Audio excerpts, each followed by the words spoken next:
School who will be presenting, are they intellectually disabled or disabled intellectually? Yeonsoo, please.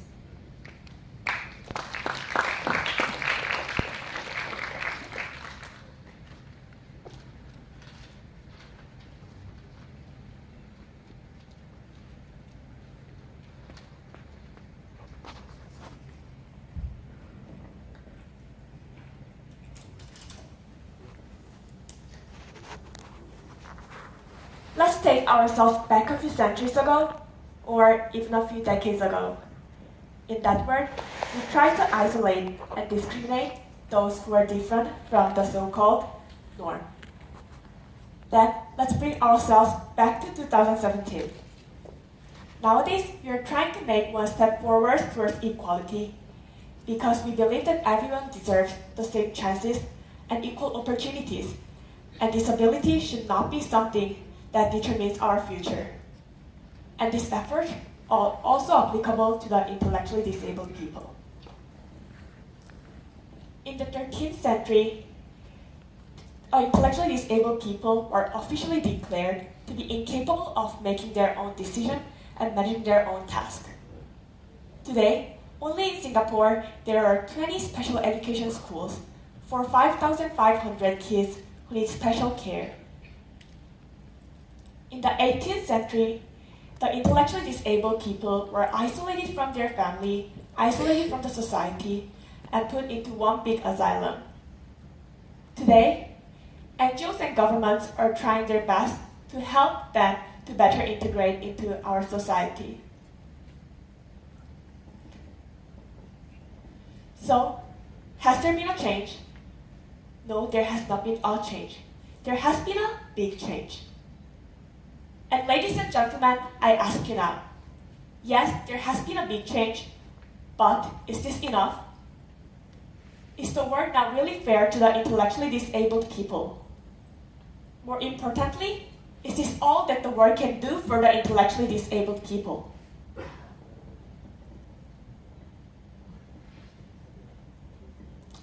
I have been volunteering in one of the special education schools in Singapore, and this has totally changed my view towards this. Truth to be told, before I go to the school, work with the kids, study about the intellectual disability, and talk to the people who work for the intellectually disabled, I have never thought about this before. Then, as I grew more and became more interested towards this issue, a pang of guilt struck me. Why? Why have I never thought about this before? Although it is impossible for me to present you a one definite answer right here, I believe that the core reason is that, unlike the physically disabled people who are still able to express their inconvenience and their demand, intellectually disabled people, many of them, cannot. When some of them are even having difficulties to properly verbally communicate, how can and how will they raise voice? And this is why I'm standing right here. Like the Dr. Laura Souza who advocated for the trees, I'm here to advocate for the intellectually disabled people.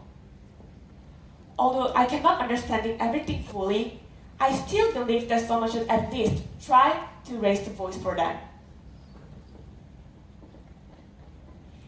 So before we dive into the main discussion, I would like to establish what is really meant by equality. There are three types of equality: formal equality, protectionist equality, and substantive equality. Formal equality is when we think that intellectually disabled people and us are literally equal. So we make the intellectually disabled people to go to the same school as we go to and compete in the same competition as we do. On the other hand, protectionist equality is when we think that the intellectually disabled people are so vulnerable that they should neither go to the work nor go to the school. Lastly, substantive equality is when we are giving help and support to them so that they can enjoy the same opportunities and same chances as we do. Theoretically speaking and morally speaking, the last one, substantive equality, is what we should be heading towards. Then, is the world now really substantively equal to all intellectually disabled people? In my opinion, there are still some problems.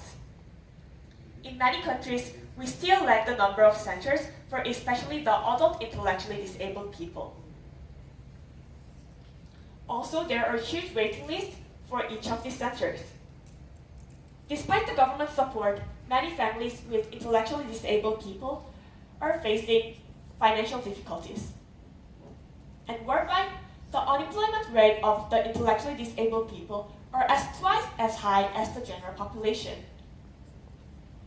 But what I figured out as the biggest problem was none of this. The biggest problem was the lack of awareness.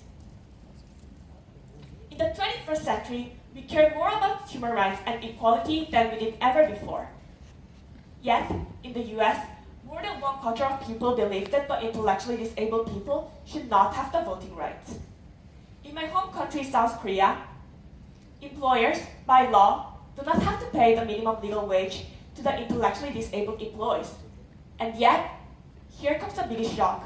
No one thinks this is a problem. To be more straightforward, no one is interested in this issue at all.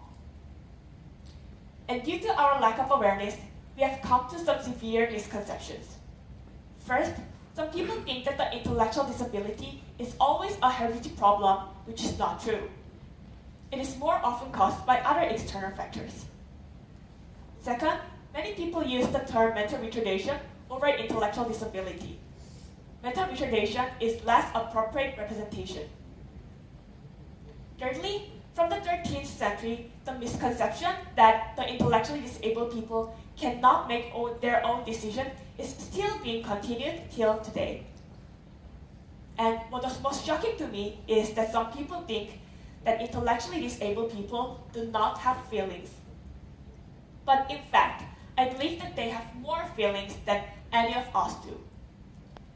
You will not be able to imagine how heartbreaking it is to see those sweet kids crying when they get scolded by their teacher or when they have small trouble with their friends, just like all the other kids of their age do. You will not be able to imagine how heartwarming it is to see those sweet kids holding your hands, saying, "I will miss you" when you're leaving them. And thus, I call for greater awareness. It may seem unimportant to simply be aware, but let me tell you why by telling you a story that I heard from one teacher working in the institution for the intellectually disabled people. One day, there was one intellectually disabled boy missing. Luckily, one passerby recognized that the boy was intellectually disabled, and the person was also aware that many intellectually disabled people wear some sort of identification card. So that person, through that card, helped the boy to find his family, and the boy was able to go back to his home only within 3 hours. With more people having better understanding on the intellectual disability, the world will definitely be safer and better place for them to live, and there will be more movement and support to bring some positive changes to our world. Then how do we increase the awareness? Making a speech at TEDx or volunteering in a special education school like I did are not the only ways to do so. Simply showing support towards a purple parade or wearing blue on the World Autism Day are some other simpler ways. But there is one most important step that we very often neglect. That is, just have a minute to think about this issue. Thus, I would like to leave to you to conclude my speech. In this way, you will be able to go back and spread this idea that truly worth spreading. And to help you with that, let me leave you with one thought-provoking question. And this is not a rhetorical question. I actually want you to have a think about this question. Going back to my presentation title, are the intellectually disabled people truly intellectually disabled, or are they just disabled intellectuals in disguise?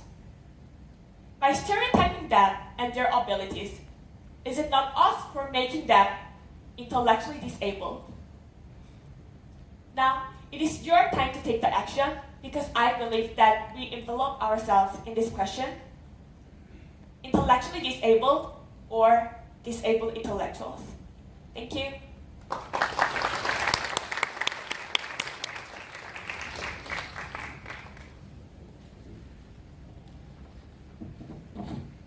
Thank you, Yeonsoo. Next up is Charlene Tan for Hwa Chong International School. She will be talking about empathy or compassion down the rabbit hole. Charlene, please.